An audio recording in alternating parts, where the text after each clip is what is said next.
سلامونه ګرانو هیوادوالو، لکه څنګه چې تاسې پوهیږئ دا ځل پاکستان د افغانستان لپاره نوې نقشې لري. دوی د رژیم چینج هڅې کوي او دا چې موږ تاسې په تیرو څو ورځو کې ولیدل چې پاکستان د افغانستان پر وړاندې ډیره سخته تبلیغاتي مبارزه وکړه، کوښښ یې وکړ چې افغانستان په نړیواله کچه بدنام کړي او نړۍ ته داسې وښیي چې ګویا افغانستان د تروریزم مرکز ده.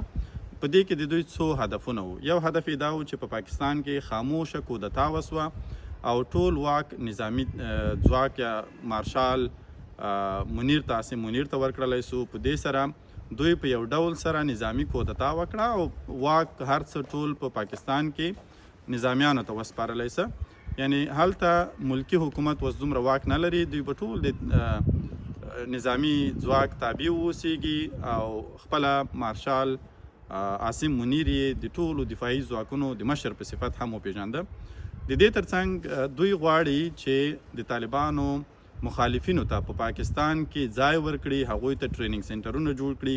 بدبختانه موږ تاسې د دې شاهدان یو چې د طالبانو ځینې مخالفین په ډېر ویاړ سره اسلام آباد ته روان دي او دوی کوښښ کوي چې یو ځل بیا د پاکستان د غلامۍ هغه توق په غاړه کې واچوي او بالاخره په افغانستان کې د ناامنیو باعث وګرځي. او پاکستان خو تل دې ته خوشحاله ده چې هغوی په افغانستان کې ناامني راولي او د ناامنۍ پروژې ونیسي.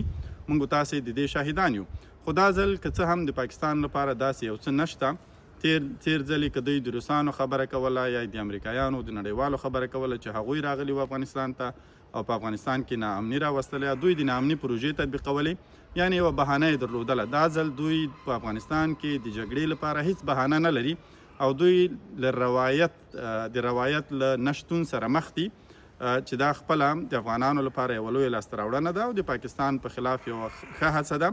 او بل دا چې پاکستان دغه خپله ناامني غواړي په همدې باندې پټه کړي چې په افغانستان کې ناامني راولي یا د افغانستان پر ضد ځینې کارونه ترسره کړي تر څو خپل ولسونه وغولوي.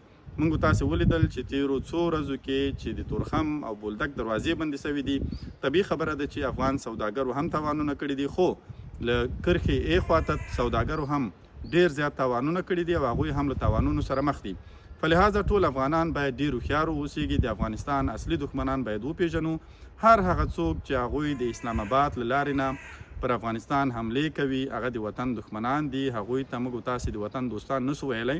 موږ تاسې ولیدل که د مجاهدینو په وخت کې وو، که د روسانو په وخت کې وو، که د ډاکټر نجیب په وخت کې وو، که د جمهوریت په وخت کې وو او که اوس دي، پاکستان تل هڅه کړې ده چې یوه ډله افغانان هلته له ځان سره وساتي، ویې روزي او د افغانستان پر ضد یې وجنګوي تر څو دوی هغه خپل اهداف د خپل سټراټیجیک ډپت په اساس باندې ترلاسه کړي.